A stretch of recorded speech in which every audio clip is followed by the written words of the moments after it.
네, 말씀 보도록 하겠습니다. 오늘 야고보서 15번째 제목은 교만과 겸손이고요. 야고보서 4장 5절에서 12절까지 보겠습니다.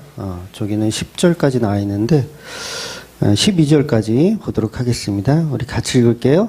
너희는 하나님이 우리 속에 거하게 하신 성령이 시기하기까지 사모한다 하신 말씀을 헛된 줄로 생각하느냐? 그러나 더욱 큰 은혜를 주시나니 그러므로 일렀을 때 하나님이 교만한 자를 물리치시고 겸손한 자에게 은혜를 주신다 하였느니라. 그런즉 너희는 하나님께 복종할지어다. 마귀를 대적하라. 그리하면 너희를 피하리라. 하나님을 가까이 하라. 그리하면 너희를 가까이 하시리라.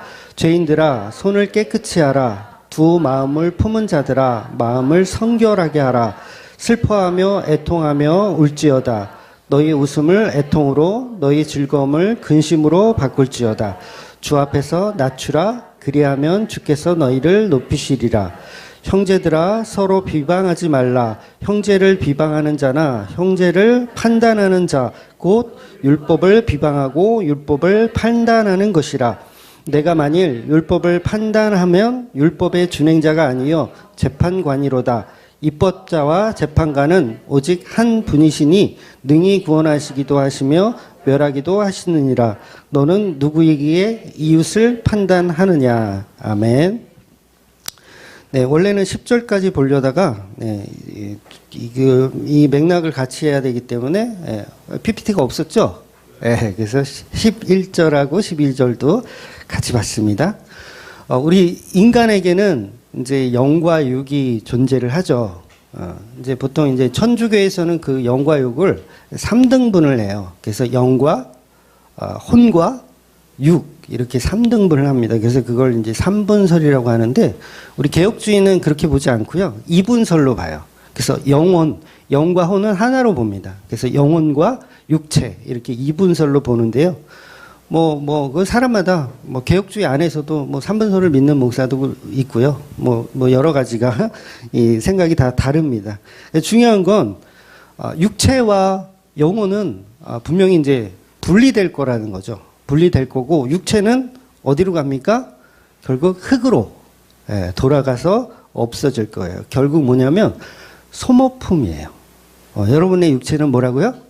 소모품. 다행이죠. 이 썩어질 이 육신을 내가 영원토록 이거를 간직하려면 어떻게 하겠어요? 짜증 아닌가요? 몸이 좋으신 분들은 이게 여성분들은 쭉쭉빵빵 하신 분들은 영원히 간직하고 싶으시겠지만 대부분은 아닌 것 같아요. 빨리 이 썩어질 몸을 버리고 새 몸을 얻고 싶은 그 마음이 아마 있지 않을까요? 그래서 이 육체는 아멘 소리가 너무 좋은데, 이 육체는 어차피 소모품이에요. 썩어 없어질 몸입니다. 그래서 그 영화 아바타에 나오는 것처럼 이 육체는 사실 잠깐 우리가 사용하다가 이제는 버리는 거예요. 얼마나 사용할까요? 길면 100년, 좀 더 길면 105년, 110년. 그렇게 싫으신가 봐. 권사님이 싫으신가 봐. 100년 동안 사용하는 그냥 소모품에 불과하다는 거예요. 그래서 결국 우리 몸은 이제 질량 보존의 법칙에 의해서 이제 죽고 나면 다 자연으로 이렇게 돌아가게 된다는 거죠. 그래서 야고보서 1장에서는 이미 야고보는 겸손에 관한 언급을 하셨는데 우리는 해가 돋고 바람이 불면 금방 말라버리는 꽃과 같다. 시들어버리는 꽃과 같다. 그렇다면 우리의 육체가 어떻단 얘기예요? 우리의 육체도 마찬가지예요. 우린 꽃과 같은 거예요. 그러니까 이 육체를 100년 동안 사용할 육체를 영원히 살 것처럼 투자하면 돼요? 안 돼요? 안 되는 거예요. 영원히 살 것처럼 투자하면. 여러분이 쓰던 그 냉장고나 세탁기나 이런 걸 한 10년 이상 사용했어. 그래서 이제는 도저히 이 빨래도 안 되고 냉장이 안 되고 얼음이 다 녹고 막 이런다고 생각해 보세요. 그럼 이제 새 제품으로 교환해야겠죠. 그래서 새 제품을 샀어. 그래서 요새는 어느 회사나 새 제품을 사서 이렇게 설치를 하면 폐 가전이나 이런 거는 수거를 해줘요. 무료로 이렇게 수거를 해줍니다. 근데 이 수거해 가는 그 폐 가전을 가지고, 기사님 잠깐만 멈춰보세요. 얘를 그냥 보낼 수가 없습니다. 그리고 막 청소를 해. 냉장고를 막 닦고, 세탁기도 막 그 안에 찌든 때 막 더러운 거 막 다 꺼내가지고 막 청소를 해. 그렇게 청소를 해서 보내시는 분이 있을까요? 없죠. 예, 그냥 들었거나 말거나 기사님한테 아이고 치워주셔서 감사합니다. 그리고 이렇게 치우게 되어 있는 거예요. 왜 그러냐면 곧 폐기될 거니까. 물론 그걸 중고에 내다 판다. 그러면 이제 청소를 하겠지만 버릴 거라는 생각을 하면 굳이 청소할 필요가 없다는 거죠. 그래서 우리의 육체는 곧 사라질 것이니 이게 너무 막말인 것 같지만요. 이 육체가 사라질 것이니까 너무 막말인 것 같지만 사실 우리는 죽으면 화장해서 종량제 쓰레기 봉투에 들어가는 게 가장 좋아요. 네, 가장 좋아요. 막말인 것 같지만 그게 가장 깔끔합니다. 괜히 그 낙골당하고 뭐 요새는 묘는 안 쓰죠. 묘 쓰고 낙골당하고 그러면 자식들이 계속 거기 찾아가야 돼. 힘들어. 그냥 깔끔하게 그냥 요새는 뭐 화장터에서 이렇게 해결을 해주기도 한다 그래요. 깔끔하게 그냥 이렇게 치우는 게 가장 인간의 육체는 막말인 것 같지만 제가 나이도 어린 것이 어디서 건방지게 막말인 것 같지만 우리의 육체는 어차피 사라져 없어질 것이니까 깔끔하게 처리하는 게 좋은 거예요. 그러니까 한국적으로는 이게 유교 사상이 있어가지고 막 그러면 굉장히 불효한 것 같고 막 그렇게 느낌이 있으니까 어쩔 수 없이 막 그걸 이렇게 이렇게 그릇에 담아서 이렇게 잘 하지만 사실은 그 의미가 없어요. 누구한테는? 성도들한테는 의미가 없습니다. 그래서 이 육체는 그냥 가치 없는 소모품에 불과하다는 거예요. 그런데 이 육체를 영원히 살 것처럼 투자해서는 안 된다는 거죠. 물론 여러분이 사는 동안은 건강을 위해서 잘 드시고요. 그 다음에 운동도 열심히 하셔야 돼요. 그런 거 하지 말라는 얘기가 절대로 아니에요. 열심히 하셔야 돼요. 그런데 천년 만년 살 것처럼 할 필요는 없다는 거죠.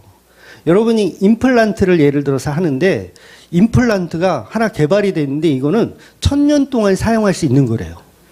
근데 1000만 원. 1000년 동안 사용할 수 있는 건데 1000만 원. 근데 한 임플란트는 100년 동안 사용할 수 있는 건데 100만 원. 어떤 걸 해야 돼요? 100만 원짜리 해야죠. 멍청하게 1000만 원짜리 할 필요가 없잖아요. 그런데요, 우리 인간들은요, 1000만 원짜리를 하고 싶어 해요. 왜?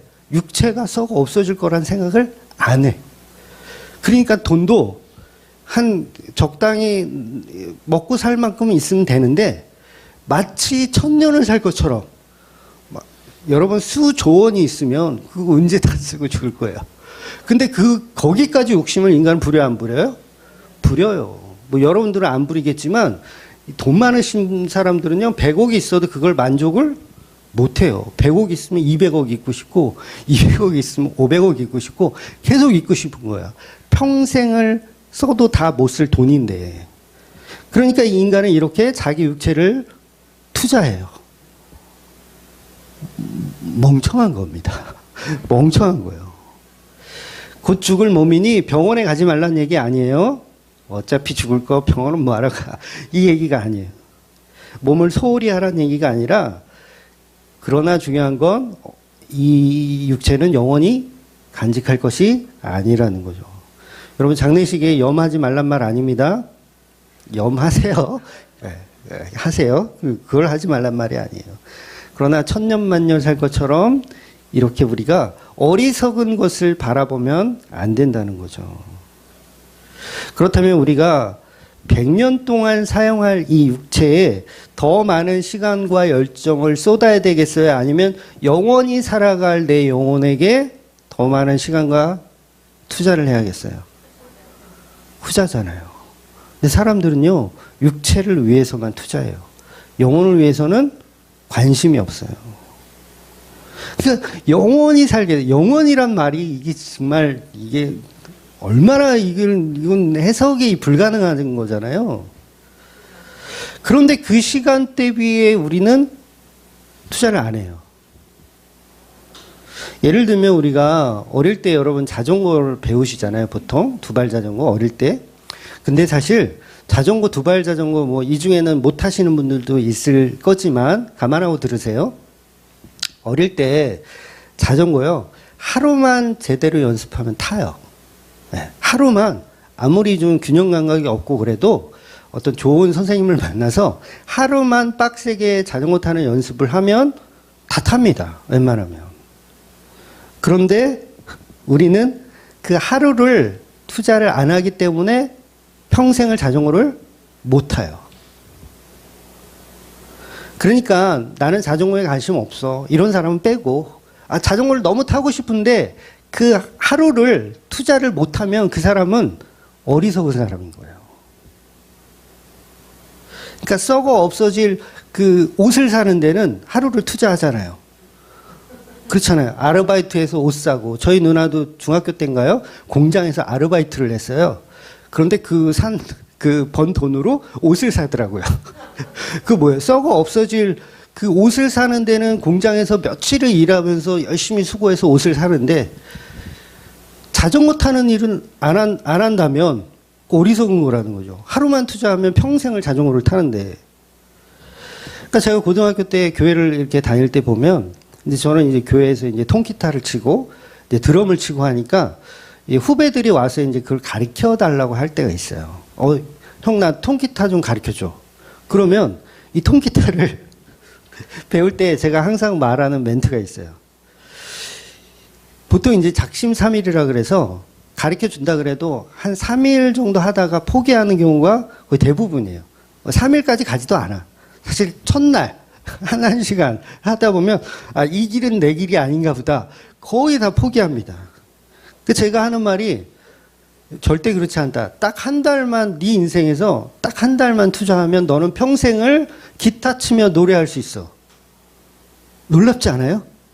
여러분이 긴 100년의 인생 중에서 딱 한 달만 내가 투자를 하면 평생을 기타 치면서 찬양할 수 있다고요.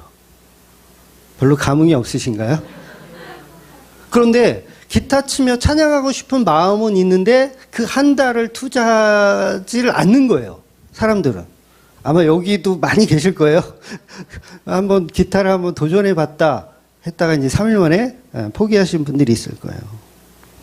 우리 인생의 짧은 한 달이에요. 그것만 투자하면 되는데 그걸 안 하더라는 거죠. 그러니까 평생이란 시간에 고작 한 달, 고작 일주일 이런 건 아무것도 아닌데도 우리는 바로 앞에 있는 그것만 보는 거예요. 그 육체만 보는 거예요. 바로 앞에 있는 육체. 옛날 개그맨 그 전유성 씨가 엄청 팔아먹던 책 이름이 있어요. 기억하실지 모르겠는데 컴퓨터 일주일만 하면 전유성만큼 한다. 알아들으신 분들은 50대가 넘으신 분들이에요. 컴퓨터 일주일만 하면 전유성만큼 한다. 이 책이 엄청 이슈가 되고 많이 팔렸어요. 그와 비슷한 책들도 많이 나왔고요. 그러니까 일주일만 하면 컴퓨터를 할 수 있어요. 근데 그걸 포기하는 거죠. 못하는 거죠. 그래서 이 시간의 차이는 사람마다 있겠지만 여러분이 초등학교 1학년 때, 2학년 때 배운 한글로 평생을 쓰고 읽고 할 수 있는 거예요. 내 인생에서 딱 2년을 초등학교 1, 2학년 때 투자를 했더니 평생을 읽고 쓸 수가 있어요. 그런데 그 2년을 투자하지 않은 사람들은 평생을 글을 몰라요. 못 읽어요. 그러니까 저희 외할머니도 글을 모르셨거든요. 그래서 학교를 못 다니셔서 글을 모르세요. 할머니가 된 나이에도 글을 모르세요. 왜요? 2년을 투자하지 못했던 거예요. 이 상황이 안 좋아가지고. 그래서 저 어릴 때도 보면 할머니가 글씨 연습한다고 본인 이름, 또 자식들 이름, 할아버지, 할머니, 어머니, 아줌마 이런 단어들 이렇게 쭉 계속 쓰는 연습만 그렇게 하셨어요. 그러니까 여러분이 다 한글을 다 아시잖아요. 근데 공부를 안 해서 상황이 안 좋은 그런 분들 말고 옛날 어르신들 말고 내가 공부를 하기 싫어서 한글을 아직도 모른다. 그러면 그런 사람 보면 어떻게 생각합니까? 어리석다라고 생각할 거 아니에요. 아니 2년만 투자하면 평생을 읽고 쓸 수 있는데 그걸 왜 안 할까? 그런데 우리가 이 영혼이라는 그 시간의 개념으로 볼 때 우리는 정말 하나님의 말씀을 얼마나 보고 있느냐는 거예요. 우리 영혼을 살찌게 하고 우리 영혼을 깨끗하게 하는 말씀에는 별로 관심이 없고 뭐에 관심이 있어요? 내일 뭐 먹을까? 오늘 뭐 먹을까? 성경에 지혜란 표현을 하잖아요. 오죽하면 성경에서 개미한테 가서 지혜를 배우라. 뭘 배우라는 거예요? 그 영원이라는 시간 속에 무엇을 투자해야 될지 개미들은 안다는 거예요. 그러니까 겨울 내내 먹을 양식을 위해서 개미들은 열심히 일해서 곡식을 모아놓는다는 거죠. 그러니까 긴 시간의 가치를 짧은 시간에 축적하는 지혜. 그런데 우리 인간은 눈에 앞에 보이는 육체를 위해서는 열심히 일하면서 영원히 살아갈 그 영혼에 대해서는 관심이 없다는 거예요. 여러분 맛집 찾아가는 데는 불이 나게 가잖아요. 막 인터넷 검색해서 막 20km, 30km 막 가서 맛집 가서 먹죠. 네, 맛있게 먹죠. 그런데 정말 내 영혼을 위해서는 그렇게 하십니까? 네, 하시기도 하죠. 네, 하시기도 하죠. 백화점에서 명품을 살 때 저는 뉴스에서 봤는데 명품을 사기 위해서 명품 핸드백을 사기 위해서 새벽부터 줄을 이렇게 막 서 있더라고요. 100여 명이. 명품을 사기 위해서는 줄을 서는데 하나님의 말씀을 듣기 위해서 그렇게 줄을 서 보십니까? 참 이상한 거예요. 그러니까 내 영혼의 양식을 위해서는 집 앞에 가기도 싫어해. 우리 인간이 이렇다는 거예요. 고작 말씀 1시간 듣는 것도 어떻습니까? 잘 안 듣게 되죠. 밥은 꼬박꼬박 챙겨 먹으면서 말씀 듣는 거, 말씀 보는 거는 관심이 없어요. 우린 이렇게 무엇이 중요한지를 모르고 살아가고 있다는 거예요. 그러니까 육적인 다이어트는 즐기면서 영적인 다이어트에는 관심이 전혀 없는 거죠. 성경은 이런 사람을 지혜가 없고 어리석은 사람이라고 하는 겁니다. 그러니 육체가 아닌 영혼이 건강해야 되고 그 건강을 위해서 우리는 부단히 하나님의 말씀을 사모해야 된다는 거죠. 가까이 해야 된다는 거예요. 본문의 말씀을 보면 우리 영혼은 성령이 거하시는 곳이라고 합니다. 그렇다면 성령 하나님과 연합된 우리의 영혼에 더 관심이 있어야 돼요. 성령 하나님과 연합된 우리의 영혼에 관심이 있어야지 육체에 관심이 있어서는 안 된다는 거예요. 그래서 내 속에 그 성령님을 사랑하는 것이 우선되어져야 한다는 거예요. 내 육체를 사랑하는 게 아니라. 여러분, 여러분의 육체만 사랑하시잖아요. 네. 네. 네. 근데 우리 안에 계신 그 성령님을 더 사랑해야 된다는 거죠. 그래서 오늘 본문 5절을 보면 5절을 같이 한번 읽어볼까요? 너희는 하나님이 우리 속에 거하게 하신 성령이 시기하기까지 사모한다 하신 말씀을 헛된 줄로 생각하느냐라고 되어 있어요. 이 말씀이 좀 번역이 좀 어렵게 해놔서 말이 좀 어려운데 무슨 말이냐면 우리 안에는 성령 하나님과 나의 영혼이 함께 하는데 성령 하나님은 곧 예수님의 영입니다. 예수님의 영. 그래서 삼위일체이기 때문에 삼위격의 세계 위격의 하나의 이 하나님이신 거예요. 그래서 우리 마음속에는 예수님이 계신 거죠. 예수님이 계신 거예요. 이걸 성령이라고 표현해도 되고 예수님의 영이라고 표현해도 돼요. 그래서 예수님의 영이 우리의 영과 연합되어 있다고요. 같이 연합되어 있어요. 그러면 그 연합되어 있는 것을 우리가 더 집중해야 되는데 육체만 자꾸 쳐다봐. 우리의 영혼이 예수를 안 쳐다보고 육체, 우리 인간의 육체를 자꾸 쳐다봐. 이걸 외도라고 하는 거예요. 외도. 음란함 또는 우상숭배라고 하는 거예요. 그러니까 이걸 오늘 본문에서는 교만이라고 표현하고 있어요. 내 안에 예수를 안 보고 내 육체를 자꾸 보면 교만. 그래서 본문은 예수의 영이 아닌 다른 것을 보는 인간의 마음을 성령 하나님이 시기하신다라고 표현하고 있는 거예요.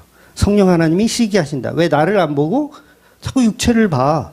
성령 하나님이 우리 안에서 시기하고 계신다는 거예요. 그래서 구약에도요, 질투하는 하나님이라는 표현을 많이 쓰거든요. 상당히 많이 나와요. 물론 이게 시기라는 단어 자체가 적절한 번역은 아니에요. 근데 제가 생각해도 이 다른 걸 대처할 만한 단어는 저도 떠오르진 않더라고요. 그래서 이 시기라는 표현은 그만큼 하나님이 우리를 그 누구보다 사랑하신다라고 이해하시면 돼요. 그 누구보다 어떤 비교 대상이 있는 거죠. 누구보다 사랑하신다. 중요한 것은 이미 예전 설교에 말씀드렸지만 시기라는 단어 자체가 악한 게 아니라 그랬어요. 시기는 뭐예요? 사랑하면 할 수 있는 거예요. 악한 게 아니에요. 그래서 어떤 상황과 때에 사용하느냐가 중요한 거지 시기 자체가 악한 것은 아니라는 거죠. 그래서 이 시기 질투라는 것은요. 살아있는 자만 할 수 있어요. 살아있는 자. 그러니까 죽은 자는 시기 질투를 못해요. 할 수가 없어요. 그래서 그 무림의 시대에 그 강호들이 이 고수가 이 패자를 죽이지 않고 살려두는 경우가 있잖아요. 네. 뭐 안 살아보셨나요? 그 시대를. 그러니까 죽여버리지 않고 고수가 패자를 살려주는 경우는 뭐냐면 시기 질투하라는 거예요. 시기 질투하라는 거예요. 그래서 괴로워하면서 나를 이기기 위해서 더 노력해서 다시 찾아와라. 다시 도전해라. 이런 거죠. 근데 죽여버리면 시기 질투를 못하죠. 그럼 끝이잖아요. 죽여버리면. 그래서 엄밀히 따지면요. 인간은 시기 질투를 할 수가 없는 존재예요. 왜? 죽었으니까. 그러면 시기 질투를 할 수 있는 분은 누구예요? 하나님밖에 없어요. 시기 질투를 한다는 건 하나님만 하실 수 있는 거예요. 그래서 성경에 그런 표현들이 있는 거예요. 하나님은 질투하신 하나님이다. 그런데 인간도 막 질투하려고 그러죠. 그건 뭐예요? 나는 살아있어요 라고 거짓말하는 거예요. 인간은 누구나 죽은 자이기 때문에 그 누구를 상대로든 시기 질투를 하면 안 되고 할 수도 사실 없는 거예요. 그래서 할 수 있다라고 생각하는 자체가 죄죠. 하나님과 같이 되고 싶은 죄. 그래서 인간은 누구를 시기 질투할 가치 자체가 없어요.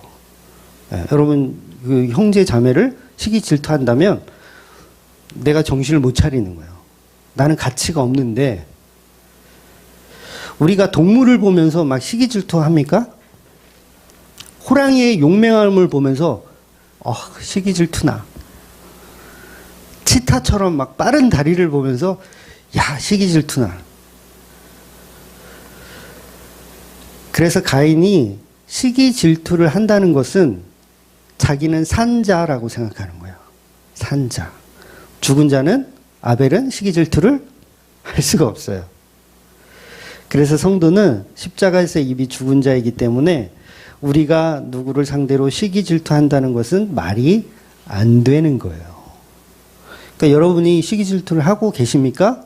말이 안 되는 짓을 하고 계신 거예요. 참 대단하신 분인 거예요. 시기 질투를 하고 계시다면. 그건 자기가 살아있다고 믿는 거니까 여전히 십자가에 안 죽은 거예요. 그러니까 여전히 자존심, 열등감 다 마찬가지예요. 자기가 안 죽어서 그래요.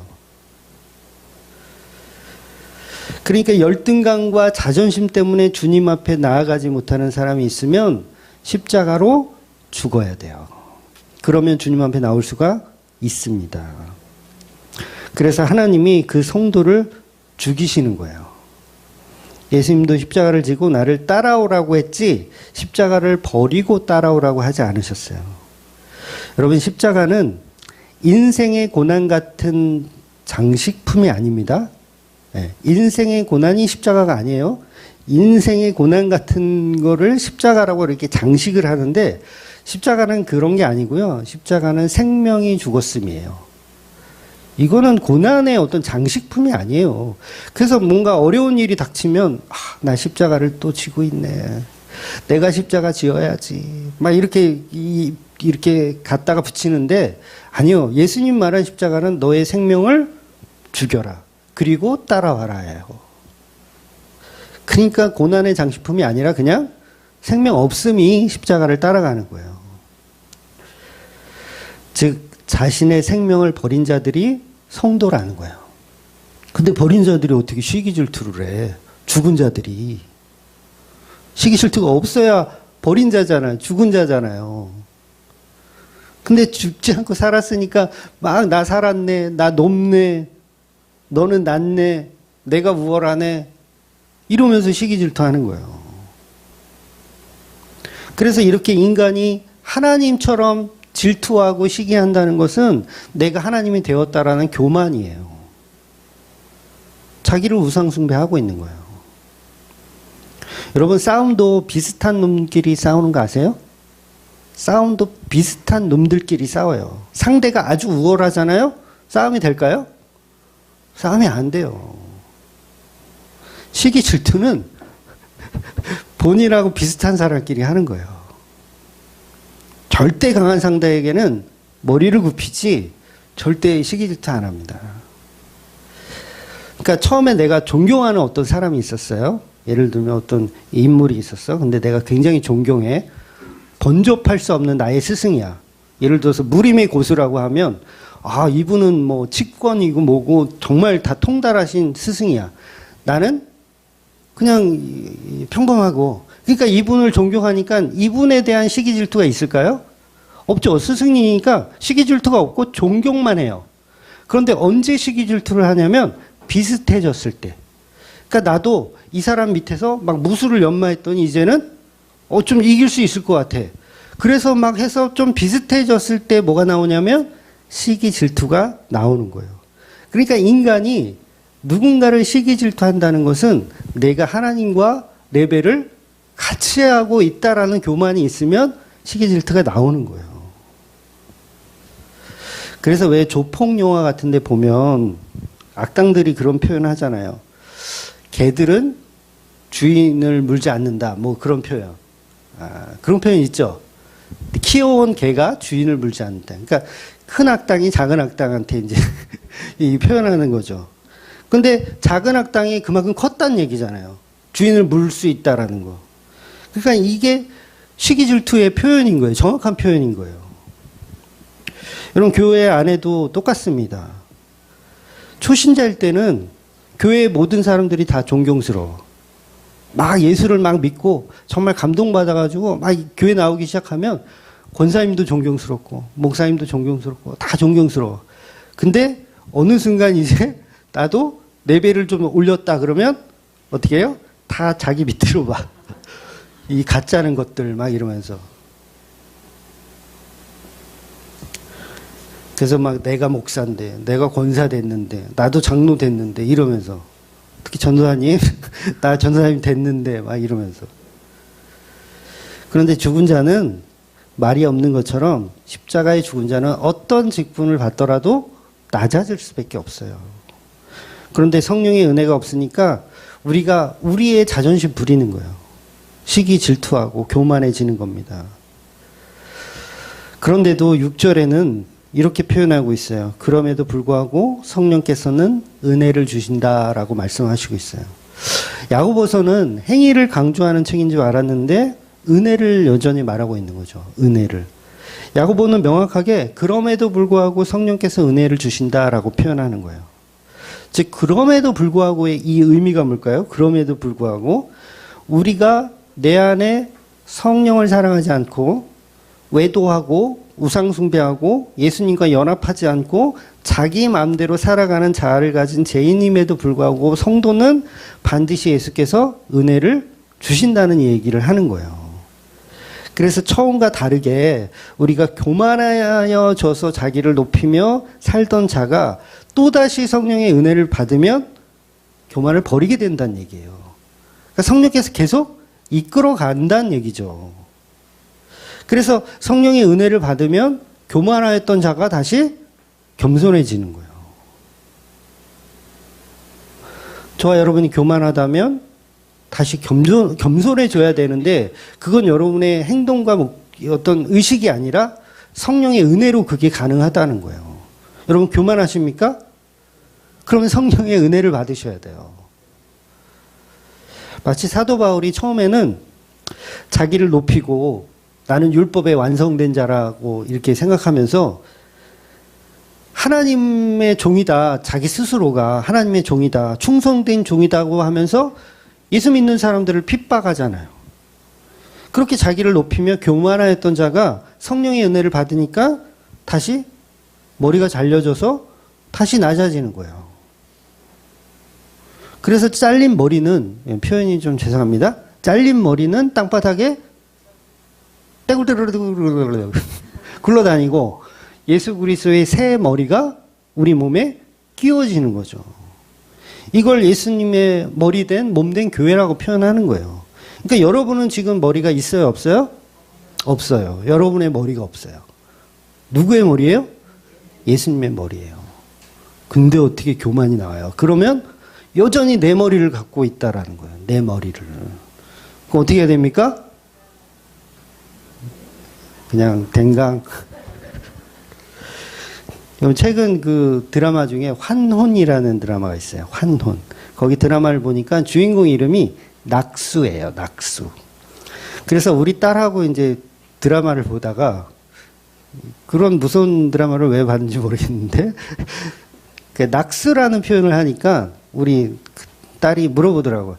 낙수는 물이 떨어진다라는 뜻 아니야? 이렇게 물어보더라고요. 그래서 제가 이 드라마에서는 그런 뜻이 아니라 이 낙수라는 뜻은 이 살수, 그러니까 사람을 죽이는 어떤 그 실력 있는 어떤 여자 살수의 어떤 별명? 뭐 이런 건데, 낙수는, 그러니까 낙수라는 이 여자가 무술이 너무 뛰어나서 이 낙수가 지나가는 자리마다 악당들의 머리가 땅에 우수수 떨어진다 하여 낙수예요. 무섭죠? 그러니까 너무 이 무술이 출중해서 이 낙수가 나타나면 악당들의 머리가 땅에 다 떨어진다. 낙수. 그래서 아마도 떨어질 낙에 생명 숫자를 붙여서 이제 낙수라는 표현을 한 것 같아요. 그러면 성령이 지나가는 자리에 여러분의 목이 낙수돼야죠. 떨어져야 돼요. 자꾸 붙이려고 그래. 떨어진 걸 자꾸. 그래서 낙수된 자들, 목이 떨어진 자들은 뭡니까? 겸손할 수밖에 없어요. 목이 잘렸는데 어떻게 겸손하지 않을 수가 있어요. 이것이 은혜고 이것이 저와 여러분의 삶이어야 한다는 거죠. 그러면 교만이 나올 수가 없어요. 그러니까 누가 교만한 것 같으면요, 당신은 낙수인가? 이렇게 물어보세요. 당신의 목은 떨어졌는가? 나의 머리는 오직 예수 그리스도인가? 아니면 내 머리를 가지고 아직도 살고 있는가? 그래서 은혜 받은 사람은 내 머리가 아니라 예수 그리스도의 머리로 사는 몸된 교회가 된다는 거죠. 그러니까 은혜는 어떤 행동의 보상으로 주어지는 것이 아니라 성령이 우리 곁에 오시면, 성령님이 낙수와 같은 분인데 이분이 싹 오시면 우리의 머리는 우수수 떨어지는 거예요. 넥슬라이스 딱 해가지고 우수수 떨어지는 거예요. 그래서 아담과 하와가 범죄하기 전부터 이미 그 둘은 은혜 받은 자들이에요. 은혜 받은 자들. 그렇다고 우리가 어차피 은혜 받은 자들이니까 마음대로 죄를 보면서 살 수 있다라는 게 아니잖아요. 보통 영지주의 이단들을 보면 한 번 구원 받았으니까 이제는 마음대로 죄를 짓고 마음대로 살아도 상관없다고 가르치는 사람들이 있어요. 근데 그 자체는 은혜를 이용해서 자기 만족을 누리는 교만한 사람들의 논리일 뿐이에요. 그래서 다음 구절이 뭐냐면, 그러므로 일렀을 때 하나님이 교만한 자를 물리치시고 겸손한 자에게 은혜를 주신다 하였느니라. 이렇게 야고보는 친절하게 방종의 경우까지도 이야기하고 있는 거예요. 그러니까 우리가 예수님과 연합되었음을 잊어버리고 나 혼자 살아가야 하는 것을 교만이라고 하는 거예요. 반대로 내 안에 계신 예수와 연합하여 사는 것을 겸손이라고 하는 거고요. 즉 사울왕의 예가 아주 정확합니다. 사울왕이 처음에는 겸손한 사람이었어요. 그래서 처음에는 어떤 일을 하든지 하나님께 여쭙고 그렇게 생활을 했어요. 모든 결정을 다 하나님께 맡겨드리는 그런 모습을 보였어요. 그런데 나중에는 하나님께 안 물어봐. 자기 마음대로 전쟁도 하고 자기 마음대로 제사도 드려버리고 자기 마음대로 진행하는 거예요. 이걸 뭐라 그런다고요? 이걸 교만이라고 하는 거예요. 그래서 교만과 겸손의 정의는 아주 간단합니다. 내 안에 계신 예수님을 내가 안 믿는 것이 교만이고요. 내 안에 계신 예수를 믿는 것이 바로 겸손이에요. 그래서 지옥 가는 자들은 다 교만한 자들이거든요. 다 교만한 자들이라서 그들은 왜 교만하냐면 내 안에 성령의 자리가 없어서 그래요. 내 자리만 가득한 거예요. 내 자리만. 즉 예수님을 나의 주인으로, 나의 왕으로, 나의 절대자로 섬기며 사는 것이 아니고 내가 왕으로 살면 그게 교만한 것이고 그게 마귀이며 그건 지옥이에요. 그래서 7절을 보면 마귀를 대적하라. 이 말은 외부에 있는 마귀를 대적하라는 게 아니고 그걸 싸워서 이기란 말이 아니라 물론 외부에 있는 마귀도 있어요. 비복음을 가진 건 다 마귀예요. 비복음을 가진 외부는 다 마귀예요. 근데 그보다는 내 안에 있는 비복음, 그걸 마귀라고 하는 거죠. 그러니까 내 안에 예수를 사랑하지 않고 육체를 더 사랑하는 거. 그러니까 소돔과 고모라가 그랬어요.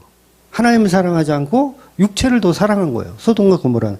육체의 쾌락, 육체의 만족, 육체의 풍만 이런 걸 소돔과 고모라가 한 거지 뭐 대놓고 뭐 하나님을 저주하고 그러진 않았잖아요. 그냥 우리가 하고 싶은 거 한 거예요. 소돔과 고모라. 노아의 시대 그 모든 전 세계 백성들이 어때요? 뭐 하나님을 저주하고 그랬나요? 아니요. 그냥 자기가 살아가고 싶은 대로 살아갔어요. 내가 시집가고 싶으면 시집가고 장가가고 싶으면 장가가고 그냥 평범한 삶을 살았어요. 그런데 내 안에 예수의 영을 사랑하지 않았기 때문에 그건 육체를 위해서 사는 거예요. 그래서 죄송하지만 예수를 믿지 않는 세상의 모든 사람들은 지금 육체를 위해서만 살아가고 있는 사탄 마귀인 거예요. 그래서 교만한 내가 나를 왕으로 삼고 있는 그걸 마귀라고 하는 겁니다.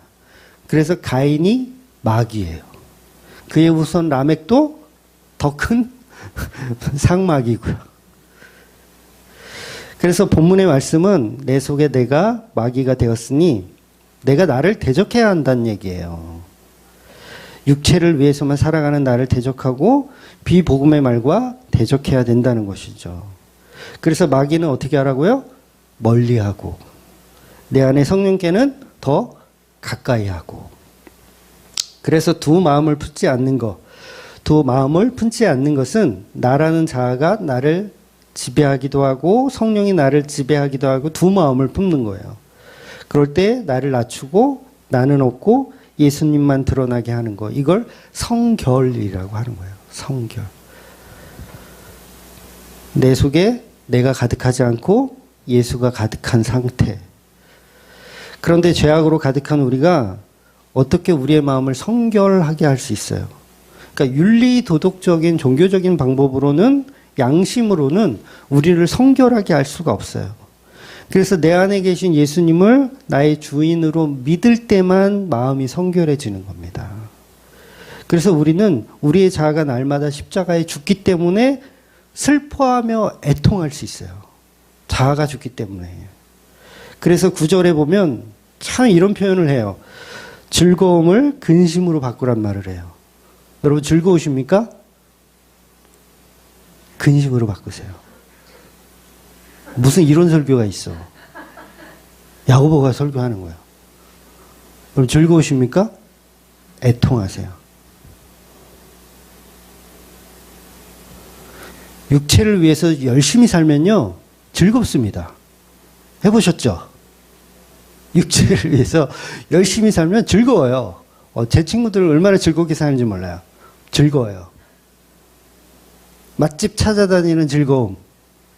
이런 거 해보셨죠? 맛집 찾아다니는 즐거워. 그런데 본문은 십자가로 애통하며 예수님이 나의 신랑으로 모실 때 성결해진다는 거예요. 애통하며 예수님을 믿을 때 성결해진다는 거예요.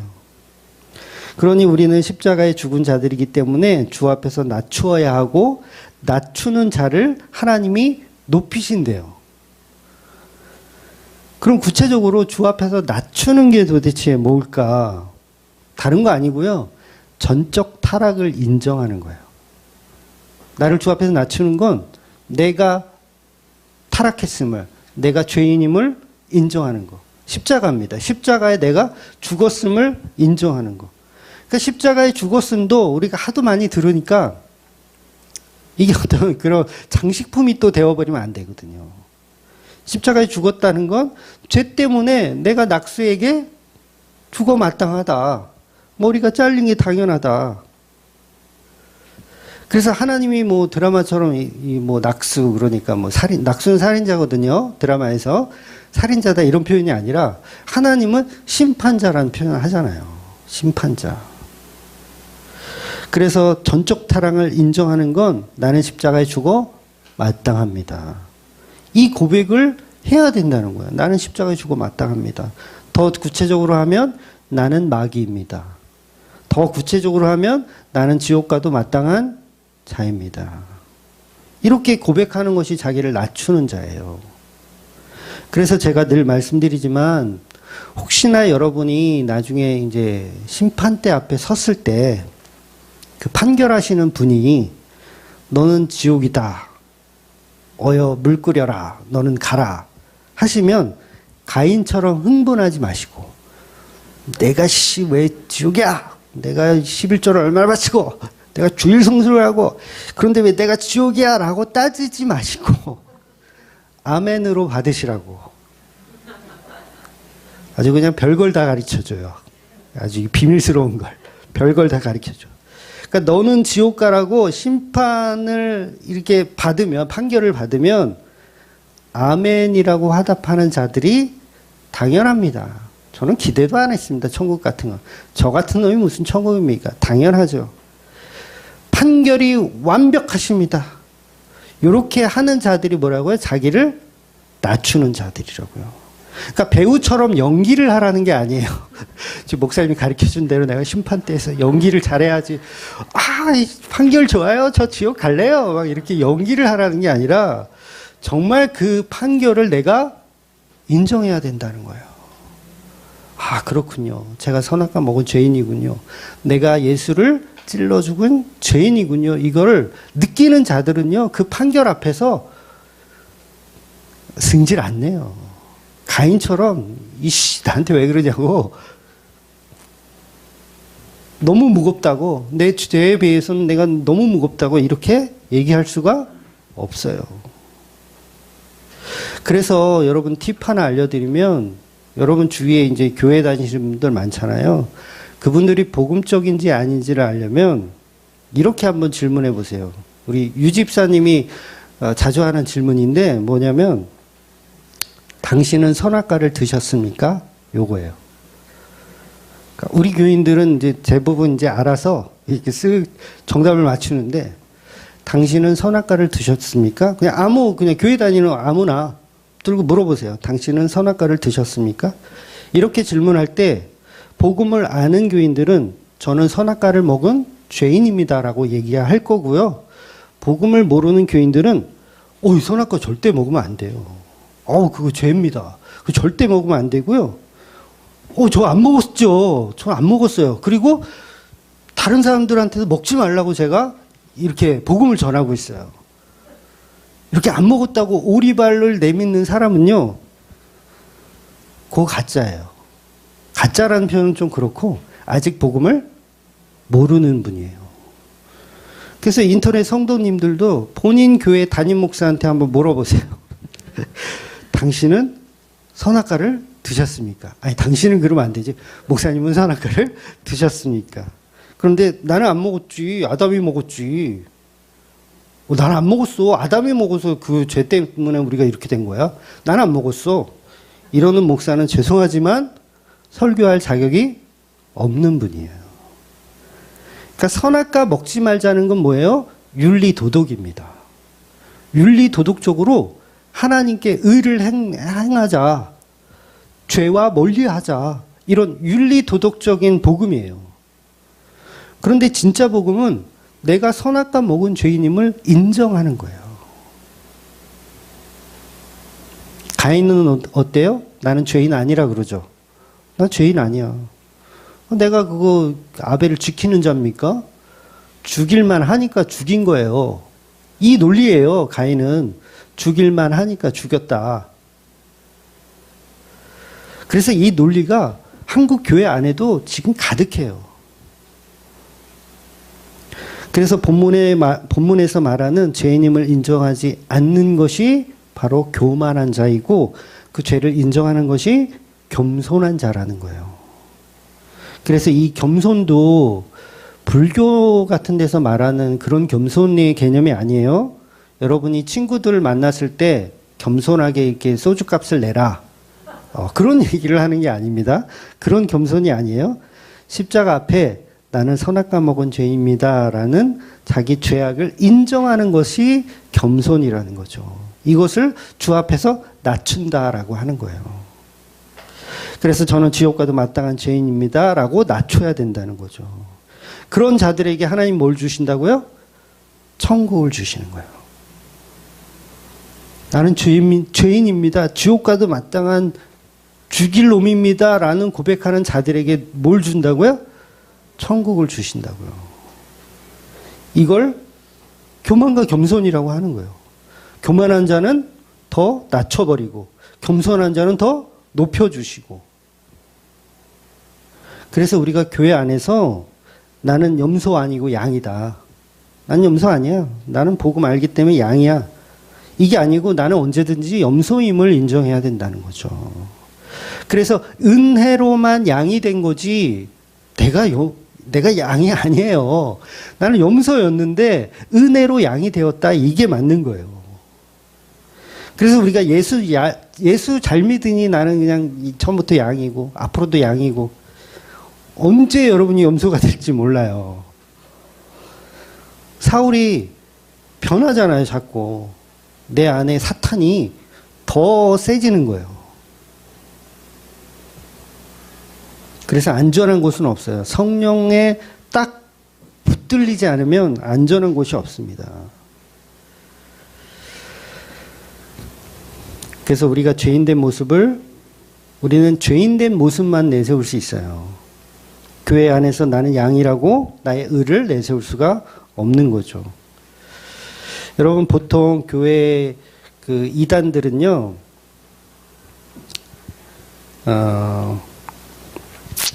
전부 행위주의자예요. 그러니까 교회에 있는 이단들은 전부 행위주의자라고 보시면 돼요. 그러니까 율법적인 행위주의자. 그러니까 어떤 이단 그러면 율법주의적인 이단이 있고 영지주의적인 이단이 있잖아요. 두 가지 큰 그림이 있잖아요. 근데 사실은 두 가지 다 행위주의의 이단이에요. 율법주의 이단이라고 할 수 있어요. 그러니까 이게 무슨 얘기냐면, 율법주의 이단은 뭐예요? 뭔가를 하자. 안식일 지키자. 할례 지키자. 이런 게 이제 율법주의 이단이라고 하잖아요. 근데 반대로 뭐뭐 하지 말자도 율법주의 이단인 거예요. 그러니까 복음에 있어서는 이제 그 구분이 확연하게 돼야 되는데, 복음에 구분 없이 뭘 하자 하지 말자 이거를 우겨버리면 그거는 영락 없는 이단으로 가는 지름길이에요.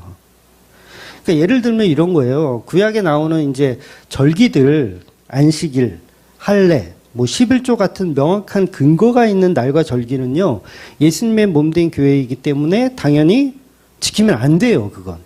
지키면 안 되는 거예요. 예수님이 해결하셨기 때문에. 예수님이 십자가로 완성하셨기 때문에 구약의 제사법은 이제 필요가 없습니다. 그래서 누가 소나 양을 가지고 예배드리겠다고 오면 우리는 못하게 말리셔야 되죠. 그 이유는 십자가로 완성되었기 때문에. 그런데도 제사를 드려야 한다.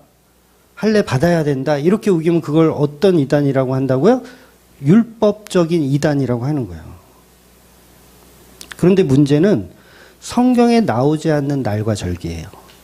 자, 여기 잘 들어보세요. 성경에 나오지 않는 날과 절기. 예를 들면 크리스마스, 성탄절, 예수님의 생일. 성경에 안 나오죠. 안 나오는 날과 절기예요. 그러면 그 안 나오는 절기, 성탄절을 여러분 지켜야지 돼요? 안 지켜야지 돼요? 네. 한쪽으로 치우치면 그게 이단인 거예요. 그러니까 성탄절을 지켜야 된다. 그러면 그것도 이단이고요. 안 지켜도 된다. 하면 지켜야 된다 하면 그것도 율법적인 이단이고 안 지켜도 된다라고 해도 율법적인 이단이 되는 거예요. 양쪽 다. 왜냐하면 그 절기는 성탄절이라는 절기는 성경에 없으니까. 그래서 예를 들면 안식일 교회 같은 경우는요. 토요일인 안식일을 지켜야 된다라고 가르치잖아요. 그런데 성탄절은 또 지키면 안 된다고 가르쳐요. 그러니까 걔네들은 율법주의 이단인 거예요. 그러니까 안 지켜도 된다라고 하는데 왜 율법주의야? 아니 그것도 율법주의인 거예요. 안 지켜도 되는 율법을 만들었으니까. 왜냐하면 성탄절은 지켜도 되고 안 지켜도 되고 상관이 없는 거기 때문에 그래요. 그래서 교회 다니는 사람들도요, 보면 성탄절은 반드시 지켜야지 막 이러는 분이 있거든요. 그거는 약간 율법적인 성향이 강하신 분이에요. 그리고 그걸 왜 지켜? 그 태양의 날인데 그 성탄절을 왜 지켜? 막 이런 분도 율법적인 이단인 거예요.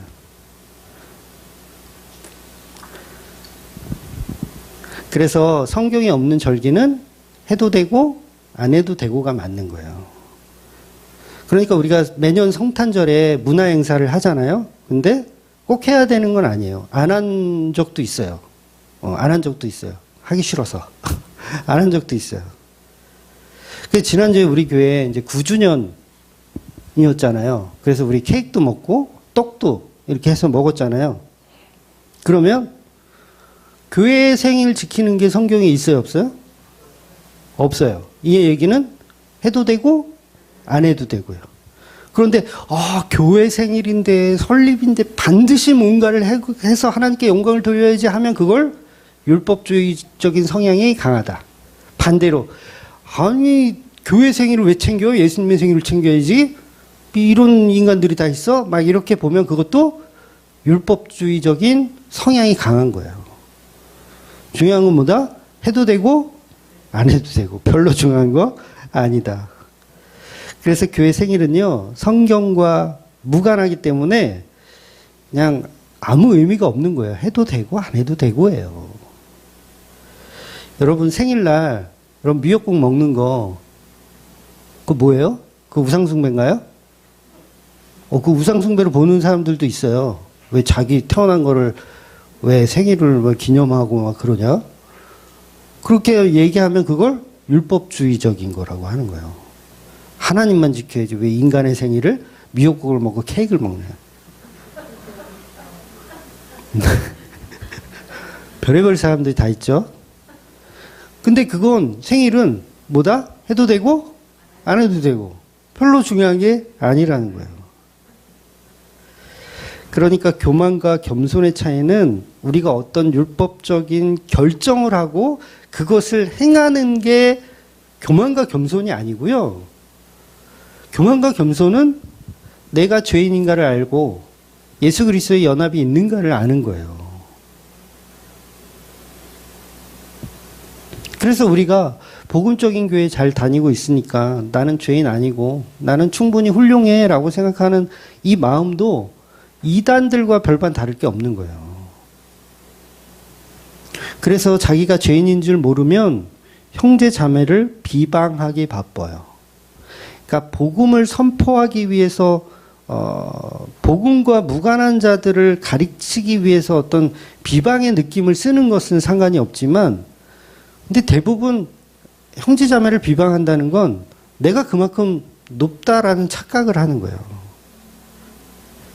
그러니까 성탄절은 태양의 날이니까 예배 드리면 안 되고 교회 생일 같은 건 인간을 높이는 것이니까 절대 안 되고 이렇게 복음을 빙자하여서 형제 자매를 비방하는 것은 이건 야고보도 이걸 정확하게 정리를 하고 있거든요. 그러니까 복음 안에서 이루어져야 한다는 거예요. 이걸 명확하게 지적하고 있어요. 그러니까 안식일을 지켜야 구원받습니다. 11조 지켜야 구원받습니다. 이런 비복음을 교회에서 떠들면 물론 재갈을 물려야 되겠지만 복음과 별로 상관없는 자기 의견을 가지고 비방해서는 안 된다는 거죠. 그러니까 우리가 남을 비방할 때 복음과 상관없는 걸로 비방한다는 거예요. 9주년을 왜 지켜? 이러면서. 복음과 상관없는 걸로 비방하더라는 거예요.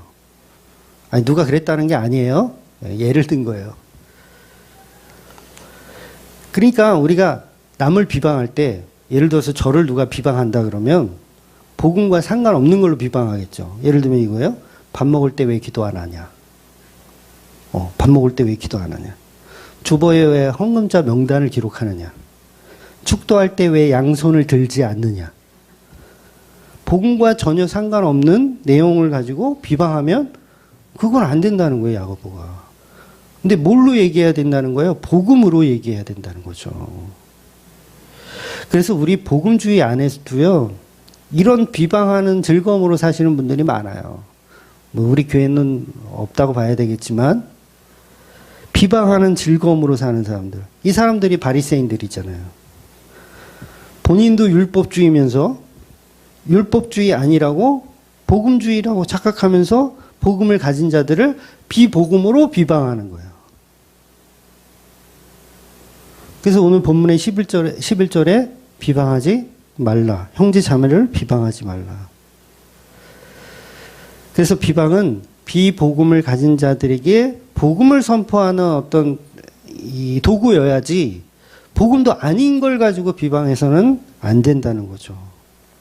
그래서 복음 안에서, 교회 안에서는 복음이 아닌 다른 곳으로 형제 자매를 비방해서는 안 되고 오직 말씀의 은혜로. 부디 저와 여러분은 낙수에게 머리가 잘린 그런 존재임을 알면, 그걸 믿으면 비방할 일도 없고요. 교만할 일도 없고요. 그냥 은혜로만 살 수 있습니다.